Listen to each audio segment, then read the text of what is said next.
सुरुवातीला बातमी आहे राजकीय वर्तुळातून। राज्यामध्ये माहितीच्या नेत्यांमध्ये धुसफूस सुरू असल्याची चर्चा असतानाच केंद्रीय गृहमंत्री अमित शहा यांची राज्याचे उपमुख्यमंत्री एकनाथ शिंदे यांनी भेट घेतली आहे। या भेटीमध्ये अमित शहांसमोर एकनाथ शिंदेंनी अजित पवारांच्या अर्थ खात्याबाबत तक्रारीचा पाढा वाचल्याची चर्चा आहे। पण महायुतीमध्ये कोणतीही धुसफूस नाही, खुशखुश असल्याची प्रतिक्रिया एकनाथ शिंदेंनी दिली आहे। महायुतीत अंतर्गत धुसफुसीची चर्चा। राजकीय विषय असला पाहिजे असं काही नाहीये, त्यामुळे सदिच्छा भेट आहे। शिंदेंनी घेतली अमित शहांची भेट। सदिच्छा भेट घेणं याच्यामध्ये काय राजकारण काय? धुसफुसीच्या चर्चा शिंदेंनी फेटाळल्या। धुसफूस नाही, खुशखुश आहे, काही धुसफूस नाही। विरोधकांचा महायुतीवर निशाणा। सरकारमध्ये सर्व काही आलबेल नाही, सासूसाठी भांडणं केली, सासूस वाटायला आली। राज्याच्या 2 दिवसाच्या दौऱ्यावर असलेले केंद्रीय गृहमंत्री अमित शहा यांनी राज्याचे उपमुख्यमंत्री एकनाथ शिंदेंनी सह्याद्री अतिथीगृहात भेट घेतली। या दोन्ही नेत्यांमध्ये अर्धा तास चर्चा झाली। विशेष म्हणजे या भेटीच्या वेळी राज्याचे मुख्यमंत्री देवेंद्र फडणवीस आणि उपमुख्यमंत्री अजित पवार उपस्थित नव्हते, त्यामुळे राजकीय वर्तुळात विविध चर्चा सुरू झाल्या। दरम्यान ही सदिच्छा भेट असल्याचं एकनाथ शिंदेंनी म्हटलंय। केंद्रीय गृहमंत्री सहकार मंत्री अमित शाह साहेब हे आमच्या NDAचे आणि महायुतीचे नेते आहेत। ते काल रायगडवर होते, काल मुंबईत कार्यक्रम होते, आज देखील मुंबईमध्ये होते। त्यांची सदिच्छा भेट घेणं याच्यामध्ये काय राजकारण काय? याच्यामध्ये कुठलाही राजकीय विषय असला पाहिजे असं काही नाहीये। महायुतीत कोणतीही धुसफूस नसल्याचंही उपमुख्यमंत्री एकनाथ शिंदेंनी सांगितलंय। आता कालच मी बातम्यांमध्ये ऐकलं की मी असं म्हणालो, मग अमित भाई असं म्हणाले, हे तुम्हीच सगळं चालवताय।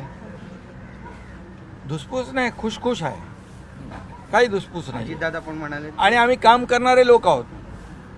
काम करणारे लोक तक्रारीचं रडगाणं गात नाहीत, आम्ही रडणारे नाही, लढणारे आहोत। असेल काही ते बसून ते चर्चेतून सगळं सुटणार। दरम्यान अर्थ खात्याकडून आमच्या फाईल्स क्लिअर होत नाहीत अशी तक्रार शिंदेंनी केंद्रीय मंत्री अमित शहांकडे केल्याची चर्चा सुरू आहे। पण अजित पवारांनी मात्र शिंदेंसोबतच्या चांगल्या संबंधांचा दाखला देत ही चर्चा फेटाळून लावली आहे। महायुतीच्या नेत्यांनीही धुसफुशीच्या चर्चा फेटाळून लावल्या। मला अमित शहा साहेब असं काही बोललेले नाहीत। हे सूत्रांच्या माहितीनुसार सांगणं बंद करा। या संदर्भात मी सकाळपासून त्यांचा टेक ऑफ मुंबईला होईपर्यंत मी बरोबर होतो, स्वतः देवेंद्रजी बरोबर होते, स्वतः एकनाथराव शिंदे बरोबर होते। आणि एकनाथराव शिंदे साहेबांना काही सांगायचं असेल तर आमचे संबंध चांगले आहेत, त्याच्यामुळं ते तिकडं तक्रार करतील असं मला अजिबात वाटत नाही। जर काही असेल तर ते डायरेक्ट माझ्याशी बोलतील, CMशी बोलतील। कोणतीही तक्रार केली नाही असं अजितदादांनी सांगितलं आहे। अजितदादा स्वतः बोलतो आज परत भेट घ्यायला, आणि मला व्यक्तिगत रीतीने असं वाटतं की एकनाथ शिंदे साहेब हे अतिशय चांगले नेते आहेत, उत्तम नेते आहेत।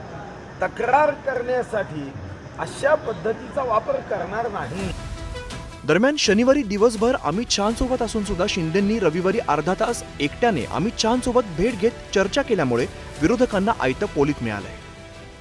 मला वाटतं सातत्यानं होतंय ज्या पद्धतीनं अजित पवारांच्या पक्षाच्या मंत्र्यांवर, नेत्यांवर जे सातत्यानं आरोप होतात आणि अनेकदा संशय येण्या इतपत ही जागा आहे की नक्की इन्फॉर्मेशन ही कुठून जाते, कोणाकडून इन्फॉर्मेशनचा सोर्स नेमका काय आहे। हा जर अगदी बारकाईनं पाहिला तर या सरकारमध्ये सर्व काही आलबेल नाही याची आपल्याला लगेच कल्पना येते। आणि या पद्धतीनं खरं तर ती एक जी म्हण आहे की सासूसाठी भांडणं केली, सासूस वाटायला आली, तशी कदाचित एकनाथ शिंदेंच्या सगळ्या मंत्र्यांची ही परिस्थिती आहे असं जाणवतं। केंद्रीय गृहमंत्री अमित शहा आज मुंबईमध्ये होते, त्यांची भेट एकनाथ शिंदेंनी घेतली, मात्र त्यांनी नाराजी दाखवली अमित शहांकडे, कारण का अर्थ खातं आमच्या फाईल्सही करत नाही आणि रायगडचं देखील पालकमंत्री पदाचा मुद्दा त्यांनी उपस्थित केला। काल पौर्णिमा होती, काल काही लोक गावी पण जाऊन आले असतील आणि मग जे त्यांना भेटले त्यांनी थोडी काळजी घ्यावी, बस आमच्या अनुभवावरून सांगतो, बाकी काही। मुख्यमंत्री देवेंद्र फडणवीस आणि उपमुख्यमंत्री एकनाथ शिंदेंमध्ये त्यांच्यात कोल्ड वॉर असल्याच्या चर्चा गेल्या अनेक दिवसांपासून सुरू आहे।